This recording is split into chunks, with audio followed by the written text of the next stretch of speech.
Hey guys, welcome back to कॉमिकी। इस नदी की धार से ठंडी हवा आती तो है। इस नदी की धार से ठंडी हवा आती तो है। नाव जर्जर ही सही लहरों से टकराती तो है। गौर फरमाइएगा, नाव जर्जर ही सही लहरों से टकराती तो है। एक चिंगारी कहीं से ढूंढ लाओ दोस्तों, तेल से भींगी हुई बाती तो है।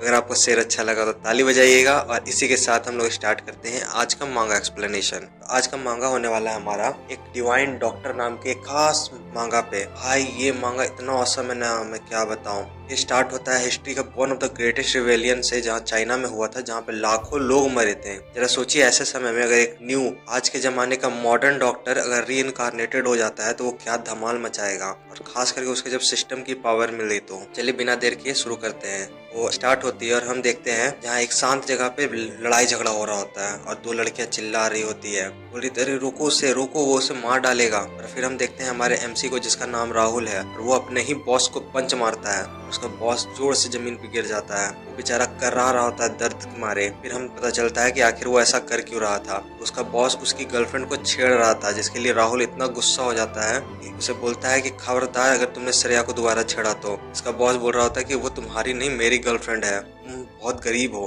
राहुल इस बात पे बहुत ज्यादा गुस्सा हो जाता है, बोलता है कि मैं one of the topper student था अपने कॉलेज का, तुम इसलिए सिर्फ यहाँ पे पहुंच चुके हो क्योंकि तुम्हारा चाचा जो है वो यहाँ के डीन है, वरना तुम्हारी कोई औकात नहीं थी मेरे सामने। मैं one of the topper student था। और फिर हम देखते हैं कि राहुल अपने बॉस के सामने होता है, जो उसका चाचा रहता है, और फिर उसको बहुत सुनाता है, जिसको देख के राहुल इतना गुस्सा हो जाता है कि नौकरी वहीं पे छोड़ देता है। और वो तय करता है कि वो अपना खुद का हॉस्पिटल खोलेगा। हालांकि चाइना में हॉस्पिटल खोलना इतना आसान नहीं होता, ये राहुल को बाद में पता चलता है। दुनिया भर के प्रोसेसर्स होते हैं, उसे इन्वेस्टर चाहिए होता है, और उसके पास इतने पैसे नहीं होते। फिर उसे फाइनली एक इन्वेस्टर मिल जाता है जो तैयार हो जाता है उसमें इन्वेस्ट करने के लिए।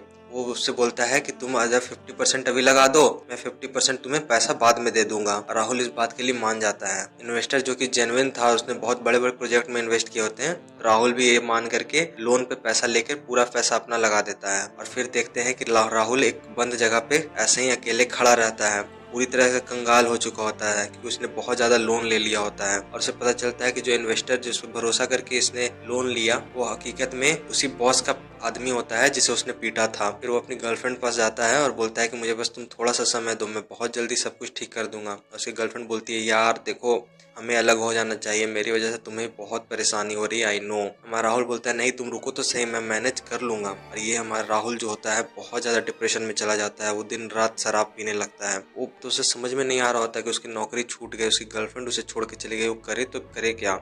फाइनली वो थक हार के सोचता है कि चलो मैं अपने ही बॉस से माफी मांग लूंगा हाथ पैर जोड़ करके, और अगर मुझे नौकरी मेरी वापस मिल जाती है तो मैं फिर अपना घर का खर्चा चला पाऊंगा, मेरी गर्लफ्रेंड भी वापस आ जाएगी श्रेया। फिर फाइनली जैसे ही वो दरवाजा खोलता है हॉस्पिटल का, वो देखता है कि ये क्या हो रहा है। उसी के ऑफिस में उसका बॉस उसी की गर्लफ्रेंड को किस कर रहा होता है। और ये देख करके राहुल इतना ज्यादा गुस्सा हो जाता है, मतलब उसे गालियां देने लगता है। उसका बॉस बोलता है नहीं नहीं तुम गलत समझ रहे हो, ऐसा कुछ बात नहीं है। उसकी श्रेया भी बोलती है कि नहीं राहुल देखो, इसे मेरे साथ जबरदस्ती कर रहा था, मैं तो बिल्कुल इनोसेंट हूँ, मुझे मुझे मैं तुमसे ही प्यार करती हूँ, बस मुझे एक मौका तो दो समझाने का। राहुल बात समझ जाता है कि उसका काट रही है उसकी गर्लफ्रेंड। वो इतना गुस्सा हो जाता है कि वहां से एकदम भागते हुए बाहर निकलता है और सोचता है कि इन लोगों को मैं बर्बाद कर दूंगा, इन लोगों को इनके औकात याद दिला दूंगा। और फिर ऐसे ही करते करते एक बंद खाली रास्ते पे राहुल चल रहा था। अंधेरी रात में राहुल खाली रास्ते पे चल रहा होता है और पीछे से एक आदमी आता है, पूछता है राहुल, जैसे ही बोलता है हाँ बोलो, और उसको देखते हैं कि चाकू घुसा देता है उसके पेट में। ये भाई उसका पूरा खून बहने लगता है, और वो उस जो कातिल होता है उसको लेके जाता है, राहुल को जिंदा दफना देता है। और ये बहुत ही हॉरिफाइंग मूवमेंट होता है। सोचिए एक इंसान को एक जिंदा ही दफनाया जा रहा है। उसका कातिल जो होता है वो कॉल करके बोलता है काम हो गया।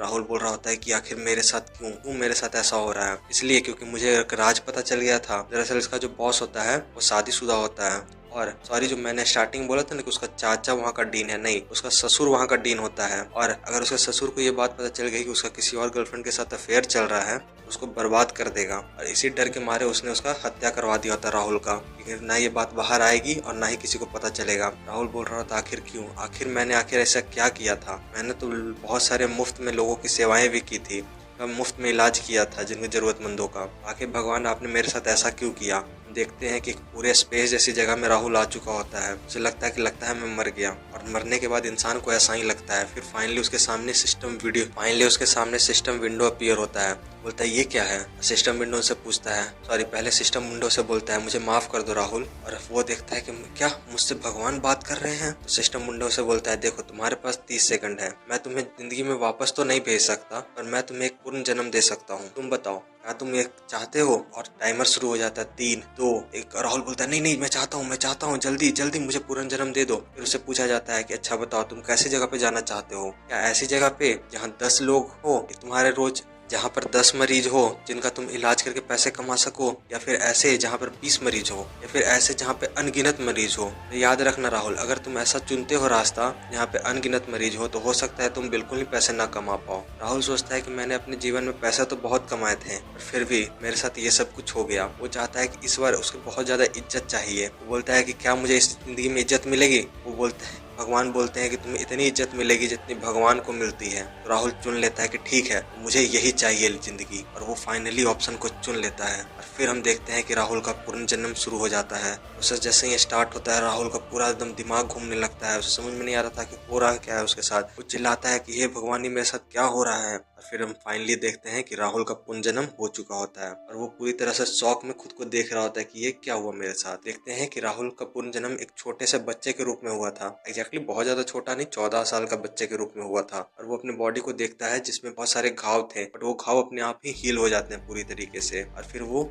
चलने की कोशिश करता है उठ करके, पर वो उठ करके चलने की कोशिश करता है, बट बहुत ज्यादा लड़खड़ा रहा था क्योंकि उसके पैरों में उतनी ज्यादा ताकत नहीं थी। ये बहुत ही कमजोर सा शरीर था। वो थोड़ा सा ही आगे बढ़ता है और देखता है बहुत सारी लाशें बिछी होती है, बहुत सारे लोगों की। उसे समझ में नहीं आ रहा था कि आखिर यहाँ हुआ क्या। फिर उसे धीरे धीरे इस बॉडी की मेमोरीज याद आने लगती है कि यहाँ पर बैंडेट्स का हमला हुआ, जिन्होंने पूरे गाँव को लूटा तो लूटा, साथ में औरतों को उठा कर लेके चले गए, और जितने भी लोग उसके सामने आए उस सबको मार दिया। और ये सिर्फ बैंडेट्स नहीं थे, बल्कि यहाँ करके जो जमींदार थे वो भी उनके साथ थे। उन लोगों ने भी यहाँ की औरतों का रेप किया और वहाँ से बच्चों को उठा के लेके चले गए स्लेवरी के लिए। यहाँ पर बहुत सारे लोगों की लाशें होती है। वो इसमें से बीचों बीच से गुजर रहा होता है। फिर उसकी नजर पड़ती है एक आदमी पे जो बहुत जोर से कर रहा हो, उसकी नजर पड़ती है एक इंसान पे जो बहुत ज्यादा कर रहा होता है दर्द से। फिर हम उसके पास देखते हैं, हमारा जब मेन कैरेक्टर जाता है उसे देखते हैं कि राहुल जब उसके पास जाता है तो देखता है कि उसका पेट पूरी तरीके से फट चुका होता है, बहुत ज्यादा खून बह रहा होता है। तो समझ में नहीं आ रहा होता कि आखिर मैं इसे ठीक कैसे करूं। वो सब कि मैं इसे बचाना तो चाहता हूं, पर मेरे पास इस वक्त मॉडर्न टूल्स नहीं है जिसकी वजह से मैं इसे बचा सकूं। मैं इसे कैसे बचाऊं? फिर हम देखते हैं पीछे से एक आदमी दौड़ता हुआ आता है, बोलता है मालिक, छोटे मालिक आप ठीक तो है ना? आपके हाथों पे ये खून क्यों लगा हुआ है? आपको तो मैंने देखा था कि आपको बैंडेट्स ने मार दिया, आप जिंदा कैसे बच गए? और ये खून का सारा खून कहाँ से आया? हमारा राहुल बोलता है देखो ये खून मेरा नहीं है, शांत हो जाओ। ये खून इस आदमी का है, मैं इसे बचाना चाहता हूँ। जाओ तुम जल्दी से सुई लेके आओ, और हो सके तो जितना मजबूत धागा हो सके उतना मजबूत धागा ले आओ, और थोड़ा गर्म पानी भी ले आना साथ में। वो बोलता है हाँ ये सब क्यों चाहिए? वो बोलता है मैं जो बोल रहा हूँ चुपचाप से वो करो। मैंने डॉक्टरी की पढ़ाई की है और मैं इस इंसान को बचाने की कोशिश करूंगा। वो बोलता होता है पर इसका पेट तो पूरी तरीके से कट चुका है और इसकी अतरियां बाहर आ चुकी है। बोलता है जल्दी करो जो मैं बोल रहा हूँ। फिर हम देखते हैं कि वो आदमी भाग कर जाता है और तुरंत कोशिश करता है कि जल्द से जल्द वो सामान को ले आए।